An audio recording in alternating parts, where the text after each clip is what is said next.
semuanya, perkenalkan nama saya Nela Damanik. Pada kesempatan kali ini, saya ingin menjelaskan pengertian komunikasi dan pengertian pesan nonverbal, serta fungsinya dalam komunikasi.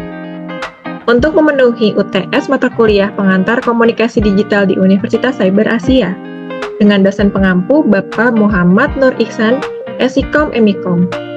Selanjutnya, saya akan menjelaskan tentang pengertian komunikasi. Pengertian komunikasi. Komunikasi adalah proses penyampaian pesan atau informasi dari satu pihak kepada pihak lain. Proses komunikasi ini melibatkan dua elemen penting, yaitu komunikator sebagai penyampai pesan dan komunikan sebagai penerima pesan.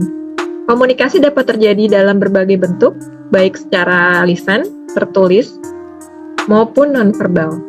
Komunikasi lisan adalah komunikasi yang dilakukan dengan menggunakan suara, seperti berbicara atau bernyanyi. Komunikasi tertulis adalah komunikasi yang dilakukan dengan menggunakan tulisan, seperti surat, email, dan buku. Komunikasi nonverbal adalah komunikasi yang dilakukan tanpa menggunakan kata-kata, seperti bahasa tubuh, ekspresi wajah, atau sentuhan. Berikut ini adalah contoh komunikasi. Diskusi dengan rekan kerja terkait strategi proyek yang akan dijalankan. Seorang teman memberikan ucapan selamat ulang tahun kepada temannya yang lain. Seorang anak bercerita tentang pengalamannya kepada orang tuanya. Dan seorang penjual menawarkan produknya kepada calon pembeli.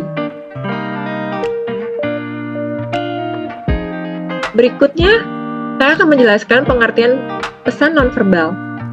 Pesan nonverbal adalah pesan yang disampaikan tanpa menggunakan kata-kata.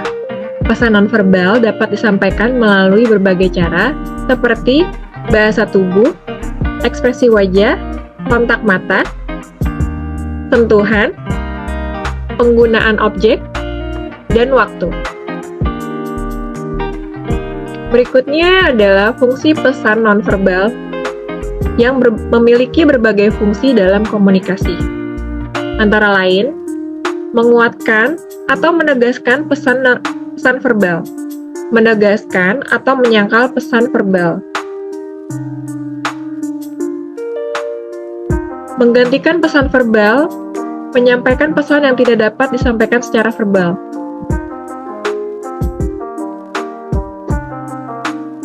Berikutnya adalah contoh komunikasi nonverbal antara lain, melambaikan tangan, menggelengkan kepala, atau berjabat tangan, dan menggerakkan tangan ketika berdiskusi atau menjelaskan.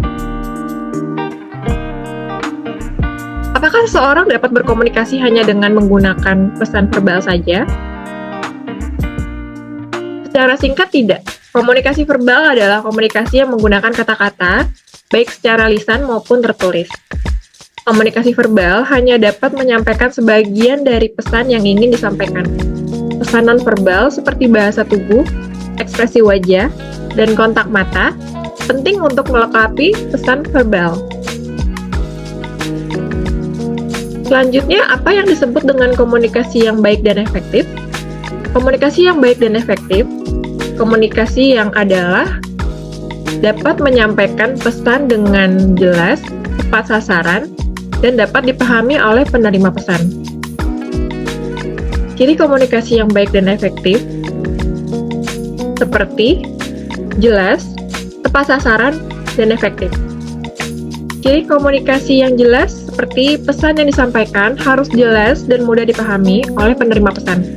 Hal ini dapat dilakukan dengan menggunakan bahasa yang sederhana, menghindari jargon, dan menggunakan contoh yang relevan. Yang kedua, tepat sasaran.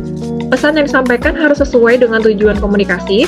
Hal ini dapat dilakukan dengan memahami kebutuhan dan harapan penerima pesan. Yang ketiga, efektif. Pesan yang disampaikan harus dapat mencapai tujuan komunikasi. Hal ini dapat dilakukan dengan menggunakan metode komunikasi yang tepat dan mengukur efektivitas komunikasi.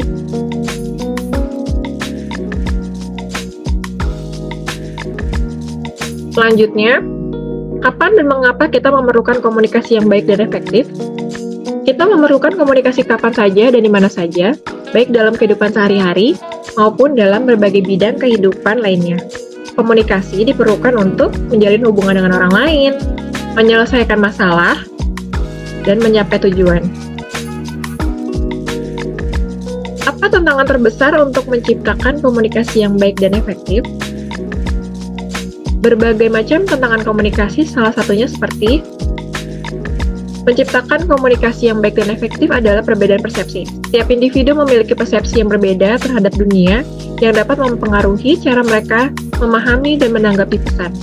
Perbedaan persepsi ini dapat disebabkan oleh berbagai faktor, seperti latar belakang budaya, pengalaman pribadi, dan nilai-nilai. Selanjutnya, tantangan komunikasi yang lain adalah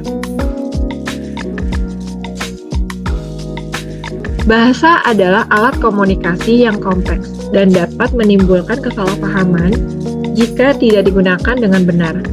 Hambatan bahasa dapat disebabkan oleh berbagai faktor, seperti perbedaan bahasa, perbedaan dialek, ataupun penggunaan jargon.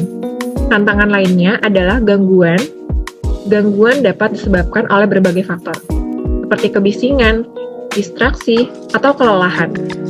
Kurangnya kepercayaan, perbedaan motivasi, dan kurangnya keterampilan komunikasi juga bisa menjadi salah satu faktor tantangan terbesar dalam menciptakan komunikasi yang baik dan efektif. Demikian presentasi saya mengenai pengertian komunikasi dan pengertian pesan non-verbal, serta fungsinya dalam komunikasi. Terima kasih atas perhatiannya. Sampai jumpa video-video selanjutnya. Terima kasih.